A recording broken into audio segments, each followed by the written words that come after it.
여호수아기 5장 1절부터 7절까지를 먼저 한번 읽고 싶습니다. 여호수아기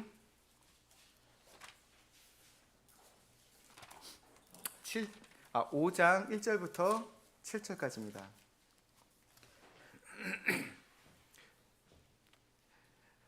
또 이 일이 일어났으니 곧 요르단강 서쪽의 아모리 족속의 모든 왕과 바닷가의 가나안 족속의 모든 왕이 주께서 요르단 강의 강물들을 이스라엘 자손 앞에서 마르게 하사 마침내 우리를 건너가게 하셨다는 것을 들을 때에 그들의 마음이 녹았고 이스라엘 자손 때문에 그들에게 더 이상 정신이 없었더라. 그때에 주께서 여호수아에게 이르시되 너는 예리한 칼을 만들어 이스라엘 자손에게 두 번째 할례를 다시 행하라 하셨더라.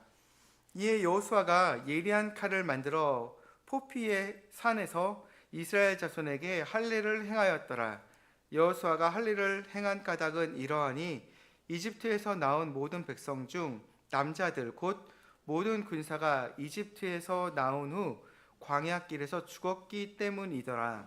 이제 나온 모든 백성은 할례를 받았으나 그들이 이집트에서 나온 후에 광야에서 태어난 모든 백성에게는 할례를 행하지 아니하였더라.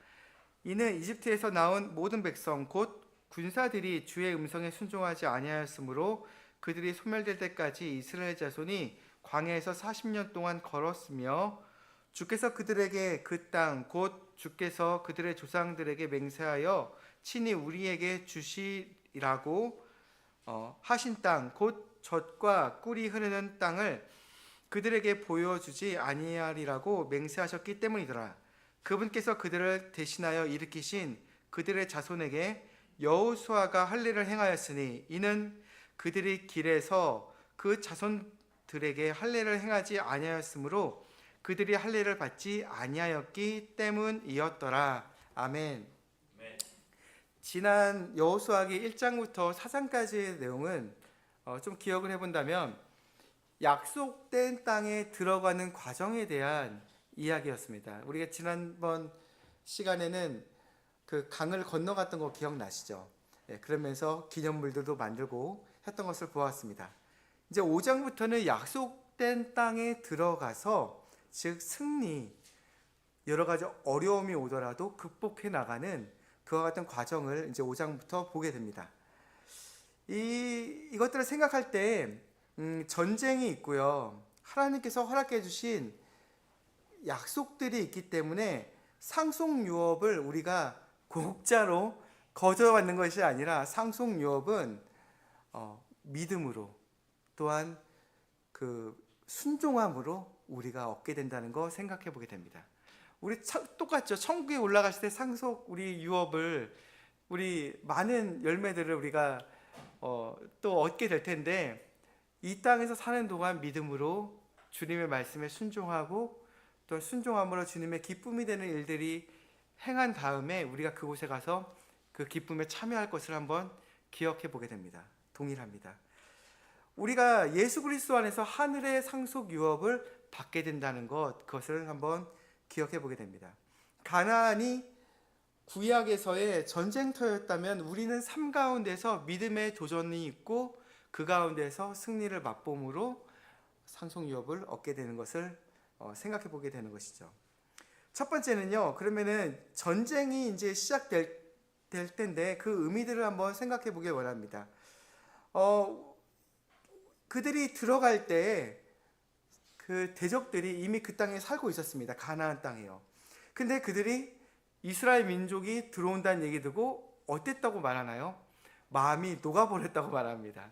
근데 여러분, 마음이 녹았다는 거 우리 좀 기억나시지 않으시나요? 그 옛날에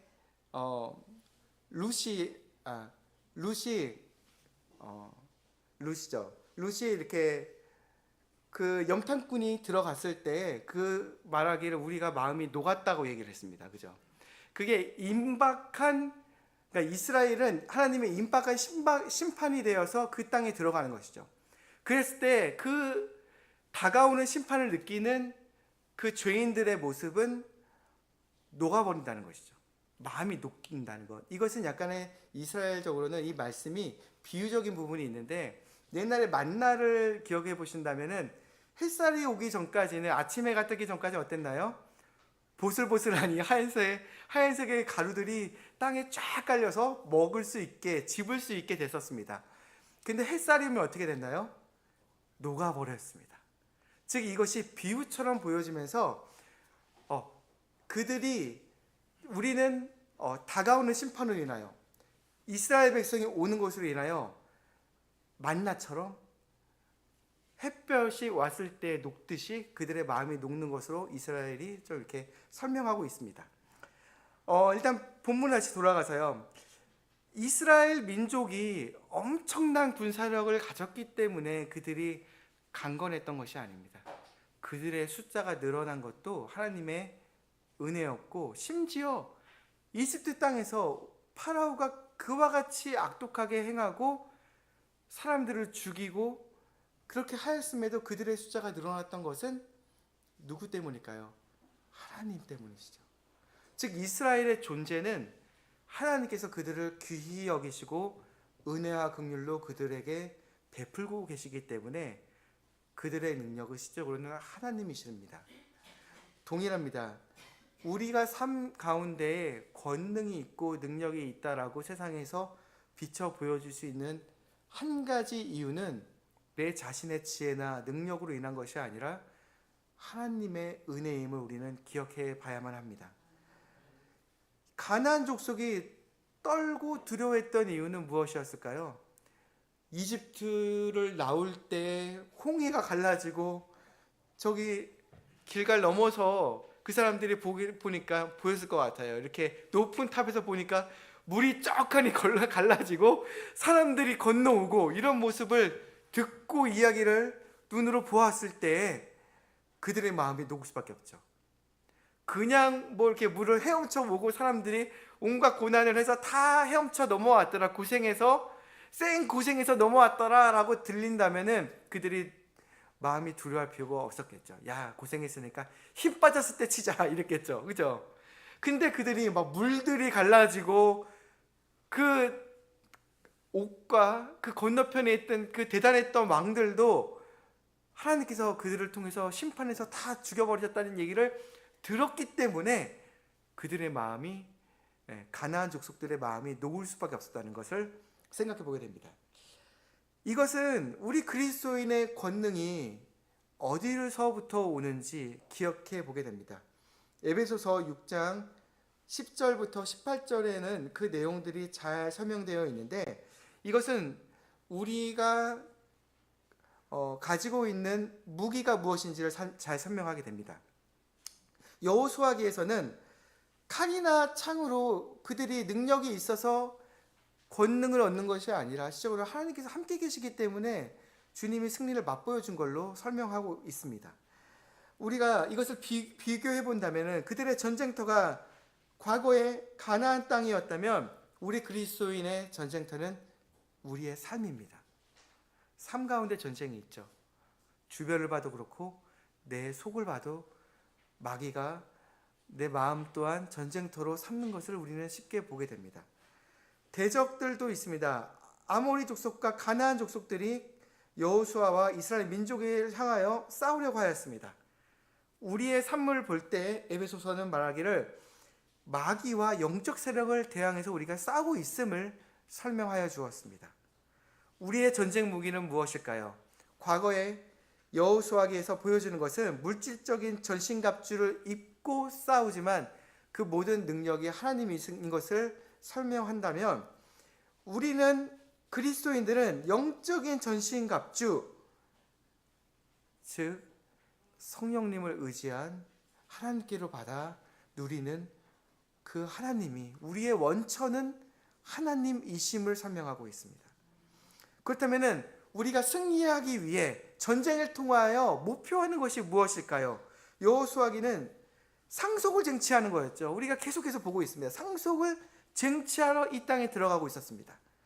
근데 에베소서는 말하기를 악한 날에 능히 버티고 모든 일을 행한 뒤에 우리가 서기 위함이라고 말하여 주었습니다. 여러분, 우리가 열심히 싸웠는데 믿음의 행진을 했는데 잘못 목표를 선정하여 내 육신의 방법대로 열심히 싸우다가 혹은 내 지혜대로 열심히 싸우게 되었는데 천국에 올라갔더니 어이쿠 상급이 예상했던 만큼은 아니라면 얼마나 슬플까요? 그죠? 목표를 정확히 보고 그 또한 우리가 예수 그리스도를 통해서 상급을 얻으려고 한다면 이것은 우리는 영적인 성령님을 의지한 전신갑주를 입고 모든 악한 세력과 마귀와 대적하여 싸우면서 이 악한 날에도 여전히 믿음을 견디고 버티고 견디며 능히 설 수 있기 위함임을 우리는 기억해 봐야만 합니다. 전 이걸 생각했을 때요, 옛날에 여러분 로마 군인들의 평균 신장이 몇이었는지 아시나요? 여기 내용이 없습니다. 키가 몇쯤 될까요? 옛날 로마인들의 평균 신장 165. 어떨까요? 다들 165로 생각하시나요? 딱 정의 형제만 합니다. 저만 했다고 합니다. 한 160 정도쯤에 딱 고마고마한 사람들이 이따만한 방패를 가지고 그들은 글라디우스라고 하죠. 칼을 하나 차고 창을 하나 들고 대열을 이룬 다음에 옛날에 그 유명한 뭐죠? 갈리아 지역이라든지 이런데 게르만 민족 등치가 엄청나게 큰 사람들이랑도 싸워서 능히 이겨냈었습니다. 근데 그들이 이건 약간 비유적인 부분이면서도 그 당시 로마인들이 전쟁에서 싸웠던 그 모습을 되게 잘 설명하는 부분도 있어요. 왜냐면은 로마인들의 싸움 방법은 전열을 이룹니다. 먼저요. 큰 방패를 가지고 서로 붙어서 능히 방패로 견디는 거예요. 우리 또한 믿음의 방패로 견디는 것이죠. 파도가 왔을 때, 대적들이 물밀듯이 왔을 때 개인으로 움직이는 것이 아니라 전열을 이뤄서 버틴다고 합니다.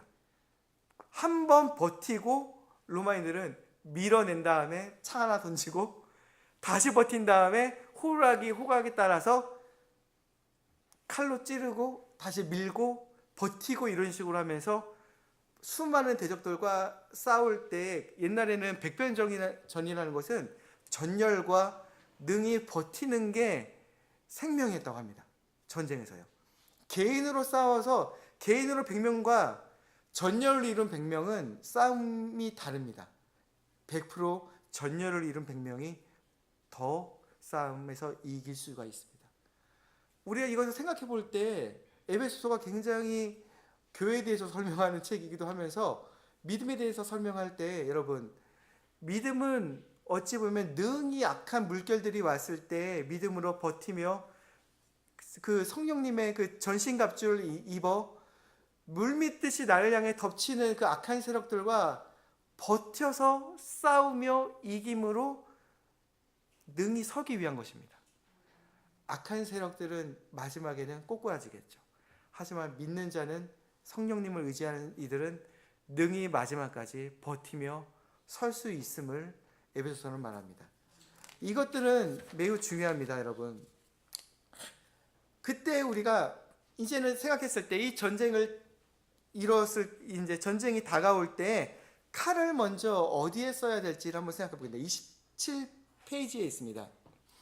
우리가 방금 5장 보았을 때 3절과 4절에서 예리한 칼을 만들어서 여호수아가 이스라엘 자손에게 할례를 행했다고 한번 설명하였고 다시 설명하기를 7절에서 그들에게 할례를 행하였다 이렇게 설명합니다. 이것은 할례를 1차하고 2차 했다는 얘기가 아니라 전에도 몇 번 우리가 이야기하고 나누었던 것처럼 뭔가를 우리 아이들에게도 그렇죠. 저도 그렇습니다. 아이들에게 뭔가 설명할 때 그래서 예를 들어서 테이블 치워. 애들이 안 치워요. 테이블 치워. 애들이 안 치워요. 그러면은 반복적으로 설명하잖아요. 그죠? 동일하게 주님도 반복을 통해서 한 가지 사실에 대해서 강조하여 주신 것입니다.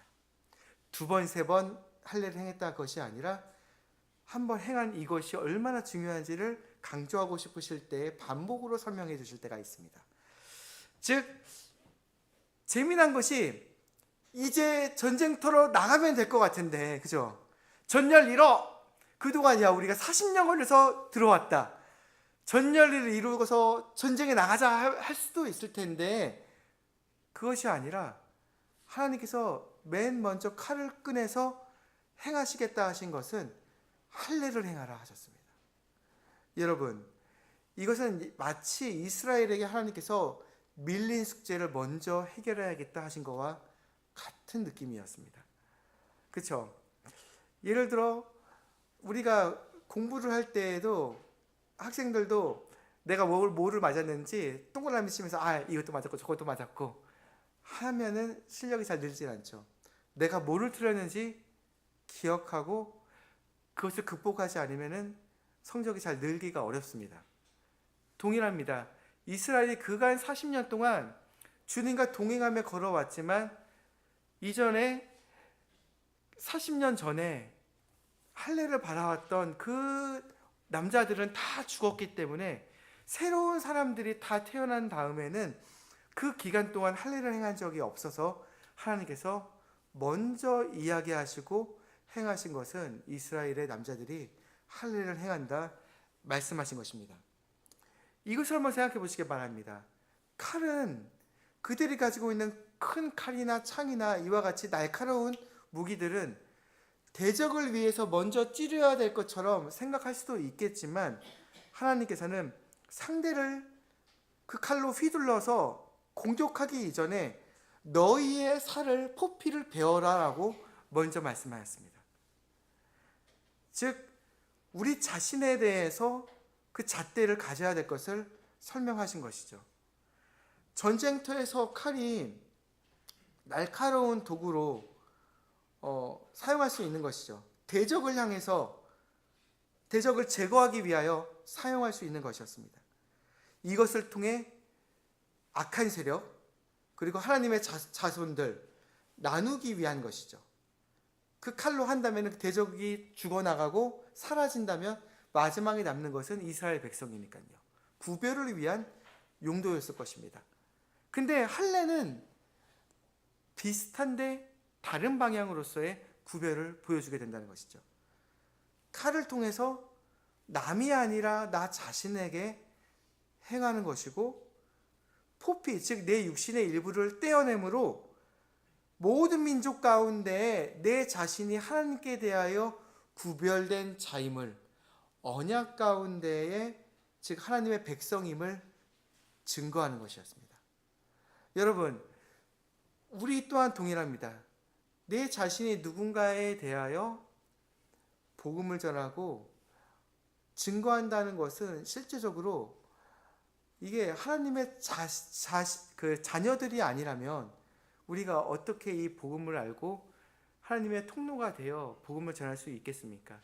물론 하나님께서는 온갖 방법으로 누구나 사용하실 수는 있지만 온전한 이 땅에서의 통로가 교회와 우리 자신인 것을 생각했을 때 하나님께서 우리 믿는 자들을 먼저 구별하시고 구원하신 다음에 우리를 통하여 복음을 전하게 하시고 세상의 빛이요 소금의 역할을 하시게 한 것을 생각한다면 우리 자신에 대하여 그 복음이 비춰지고 내 죄가 떨어져 나간 다음에 우리가 복음의 통로가 되어 세상의 빛과 소금의 역할을 한다는 것을 생각했을 때 이스라엘 자손 또한 구약에서 이것은 하나님의 자녀들의 기능적인 모습을 이 할례가 보여주고 있는 것을 우리가 기억해 보게 됩니다.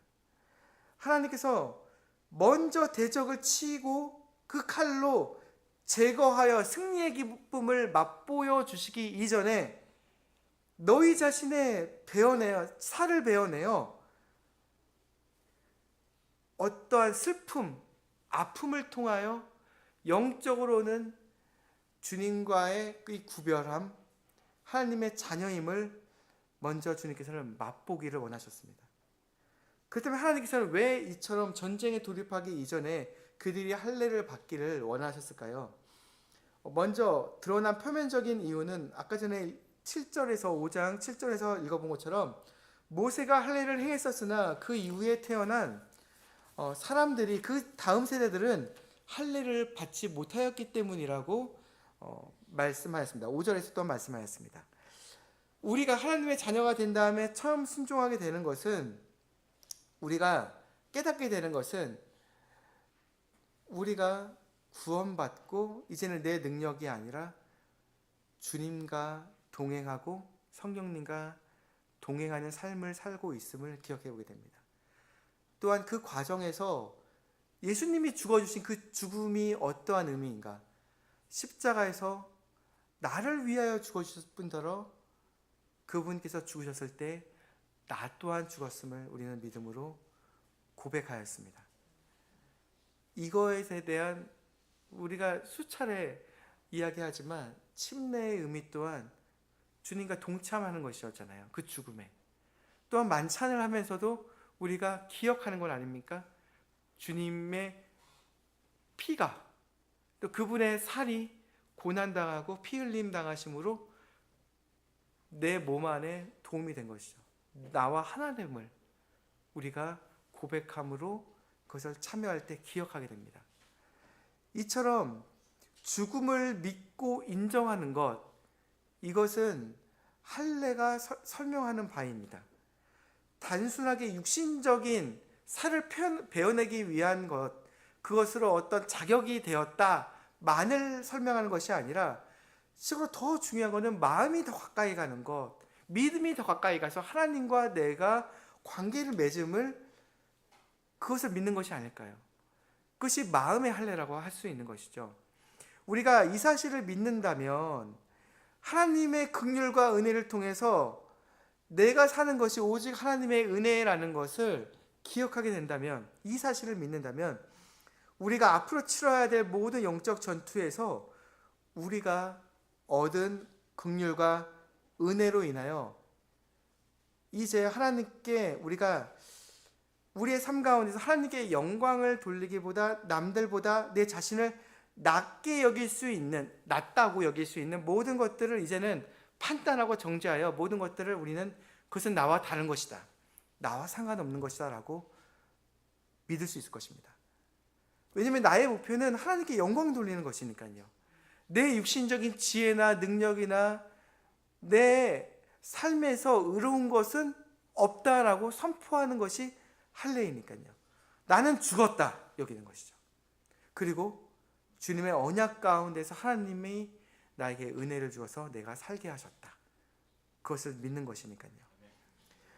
그러하기에 약속된 땅에 처음 발을 디디는 순간 하나님께서는 몸의 아픔을 통해 기억나게 하시는 것입니다.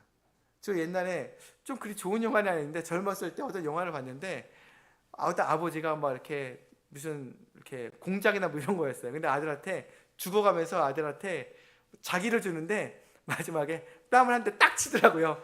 기억해, 죽어가는 아버지가. 그걸 또 한번 생각했을 때 이름도 기억난답니다. 근데 그걸 기억나는 게 그 장면은 기억이 나더라고요.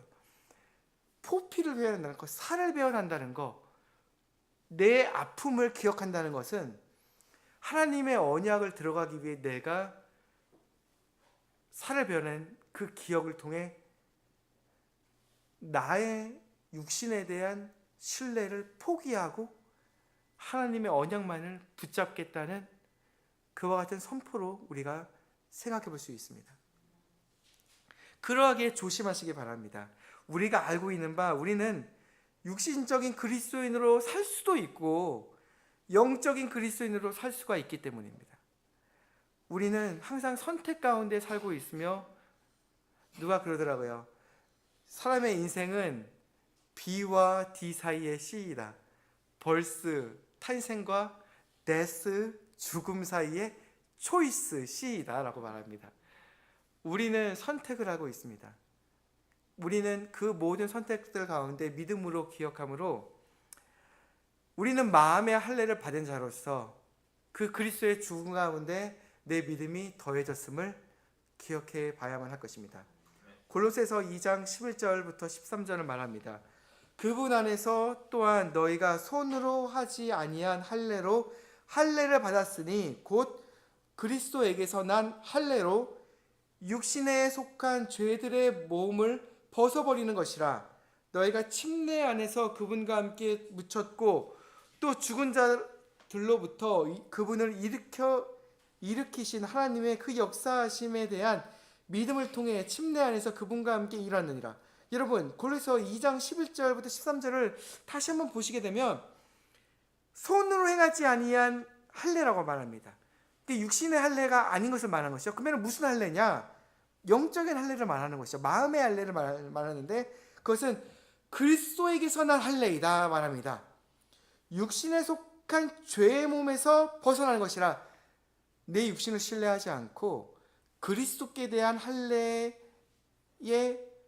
받는 것인데 그 뒤에 그것이 무슨 의미인지를 설명합니다.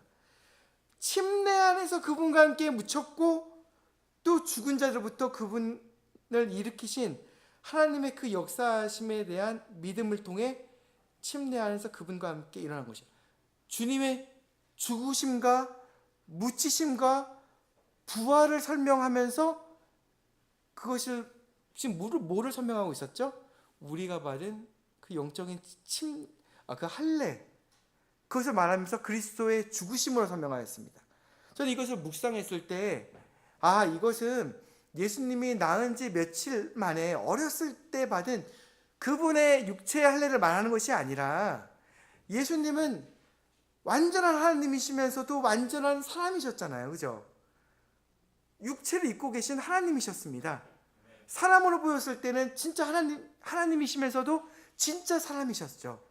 그렇기 때문에 그분은 영과 혼과 육이 있다 말할 수 있었습니다. 분명 사람이셨으니까요. 근데 하나님께서 이시면서도 사람이셨던 그 예수님께서 무언가 자신의 육체를 포기하신 거였어요. 할례처럼. 일부. 그것은 자신의 의지대로 하나님을 위한 그 하나님의 어린 양이 되시고 제사장이 되셔서 자신의 육체를 드리신 거예요.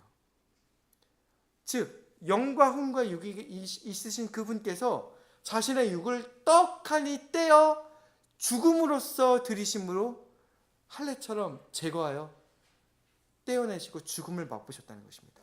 육체를 포기하는 것을 맛보셨다는 것입니다. 이것은 예수님이 받으신 할례가 어릴 때 받은 할례가 아니라 바로 뒤에서 이어서 말하는 것이 그분의 죽음에 대해 설명하면서 말하고 있기 때문에 그분께서 스스로 육체의 죽음을 맛보셨던 것을 설명하고 있음을 설명합니다. 말하고 있습니다.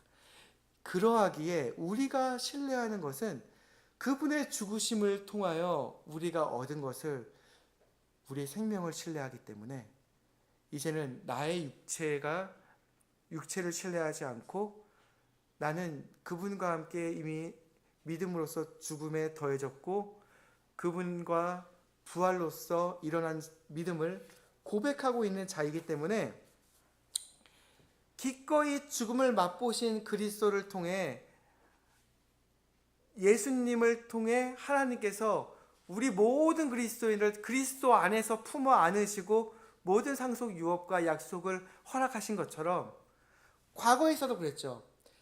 이스라엘에게 포피를 떼어내는 할례를 통해서 아브라함의 언약 안으로 하나님께서 끌어안으신 것처럼 그리스도 안에서 지금 우리를 죽음을 통하여 우리를 끌어안으셨다는 것을 우리는 이 할례의 이 모형적인 부분들이 그리스도의 죽으심과 부활을 설명하는 침례의 모습으로 또 설명하기 때문에 우리는 어찌 보면 이것을 믿는다면 기뻐하고 즐거워할 수가 있습니다. 여러분 기뻐하지 아니하시나요? 여러분 하나님께서 내가 신뢰할 수 있는 나의 육체, 생각 모든 것들을 제거하심으로 내가 신뢰하는 그리스도 안에서 그 믿음을 통하여 그리스도 안의 모든 유업들을 약속들을 허락하셨고 나는 내 육체를 신뢰하지 않는 자라는 것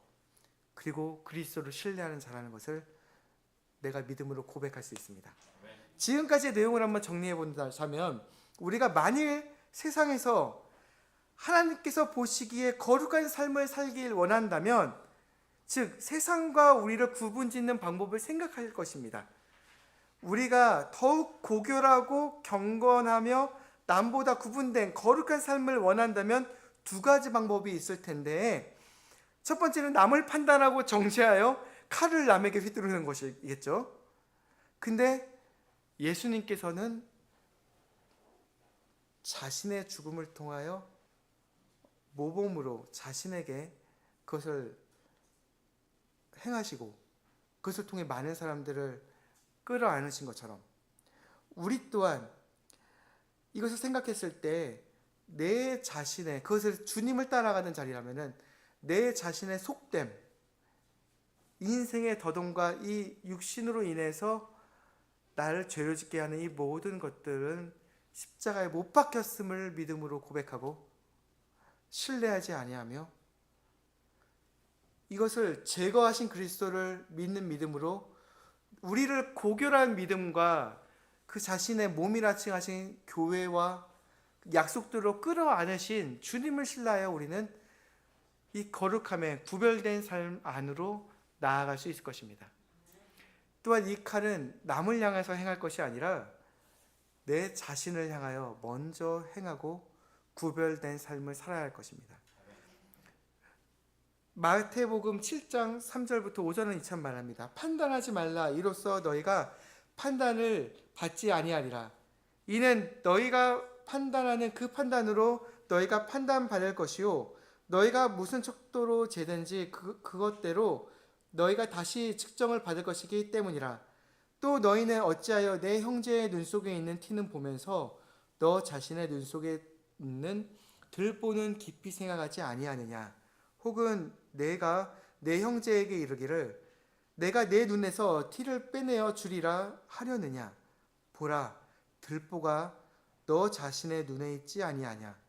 너 위선자여, 먼저 너 자신의 눈에서 들보를 빼내라. 그 뒤에야 내가 밝히 보고 내 형제의 눈에서 티를 빼내리라. 아멘. 마지막 부분을 또 한번 생각해 보겠습니다.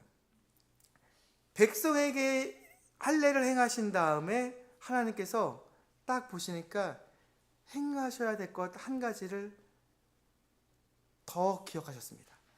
그것은 그 뒤에 있는 그 유명한 사건, 하나님의 이 천사장이 군대 대장께서 칼을 떡하니 빼어서 여호수아 그리고 모든 백성 앞에 서신 것이었습니다.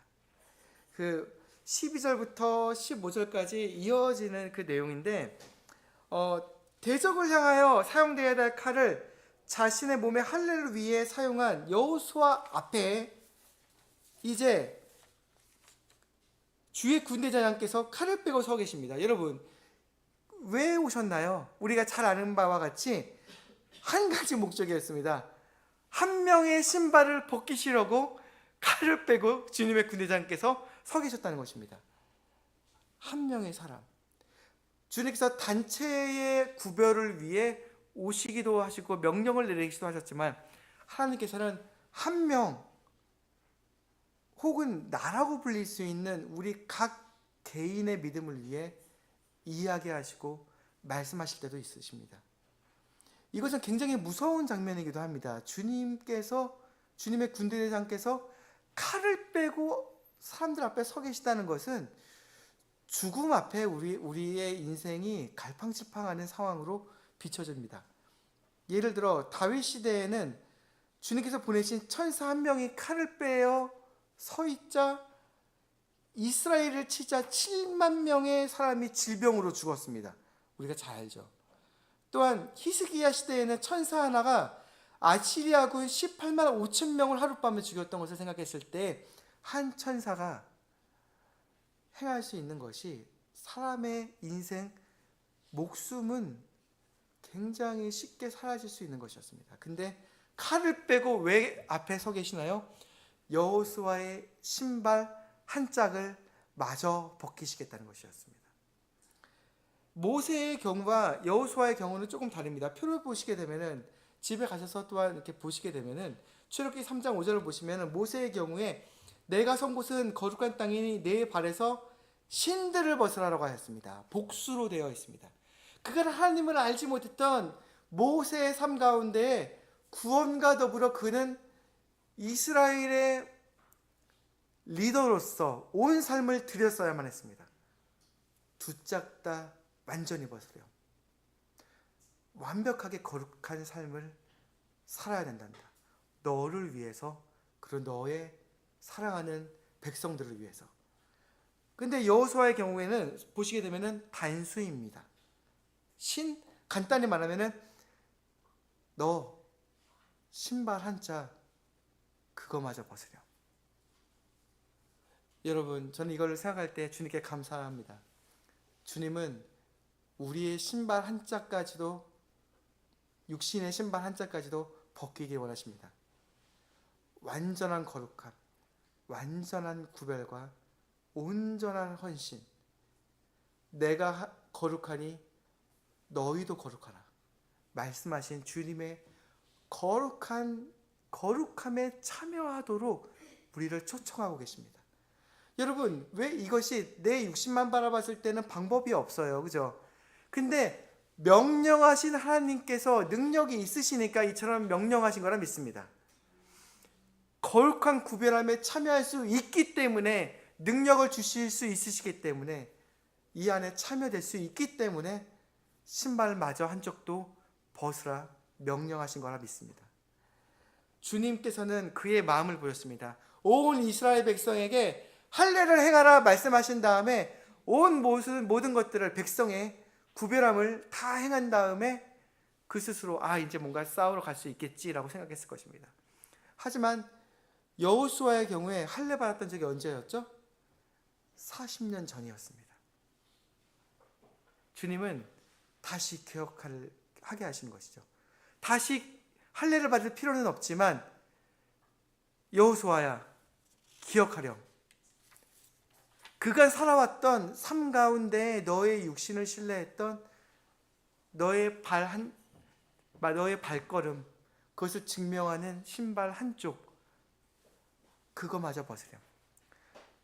내가 너를 안다. 주님을 사랑하기 때문에 온전한 발걸음, 하지만 그럼에도 온전한 발걸음과 달랐던 마저 신고 있던 육신의 신발 한쪽, 그거마저 이제 벗고 너를 위해, 그리고 너의 백성을 위해 살으렴.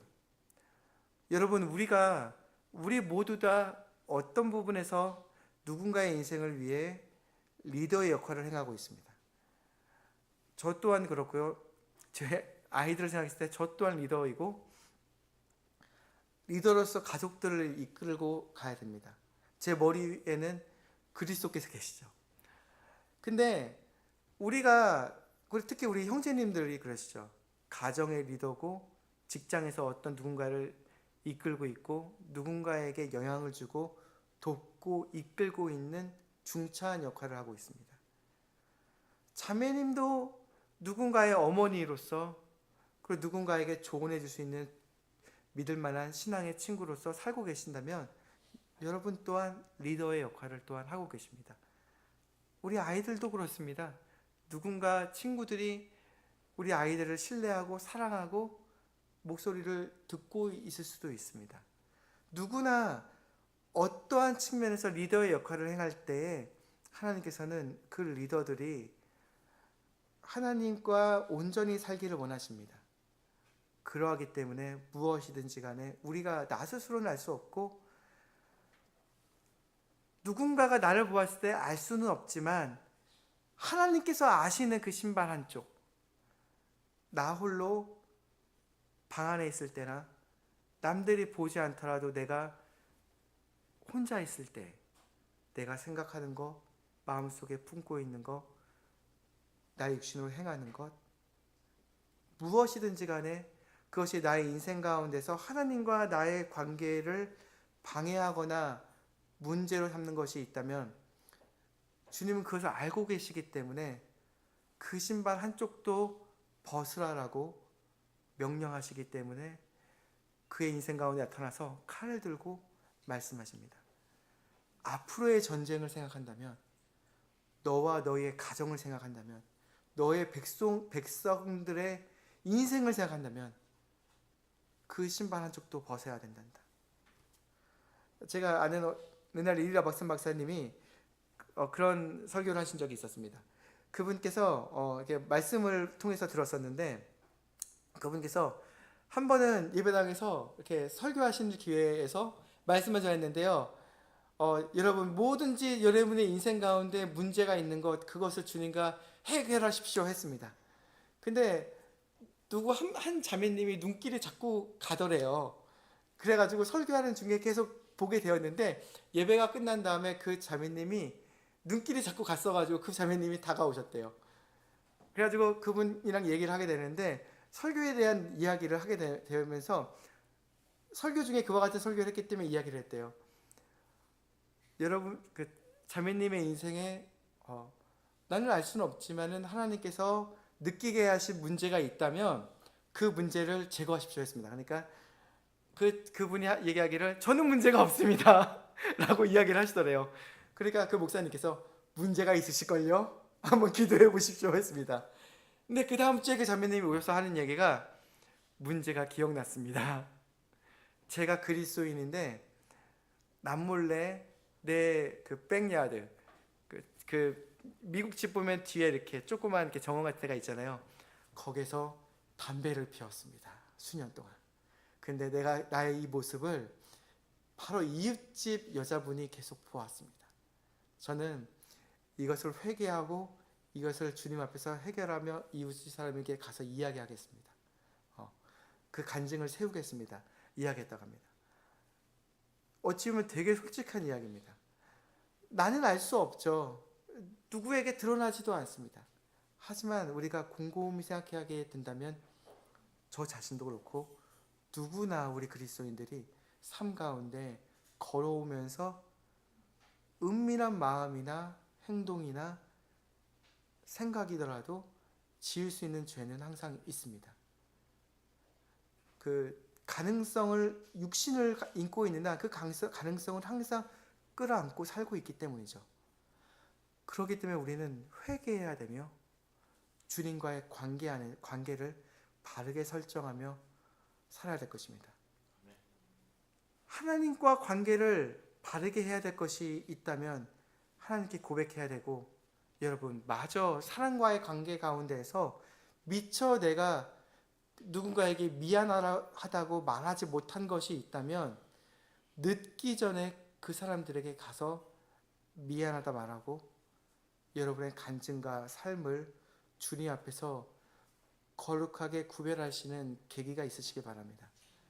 주님은 그 마저 신발 한쪽도 앞으로의 전쟁을 위해서 벗으라라고 말씀하고 싶으셔서 여호수아의 인생에 칼을 빼놓고 오신 것을 생각할 때 주님께서 얼마나 우리에게 관심이 많으시며 사랑이 많으시기에 우리의 이와 같은 인생 가운데다 나오셨는지 한번 생각해 보게 됩니다. 주님께 감사드리며 찬양드립니다. 우리 기도하며 마무리 시간 갖도록 하겠습니다. 각자가 가지고 나오신 기도 제목들을 두고 주님께 기도하는 시간 갖도록 하겠습니다.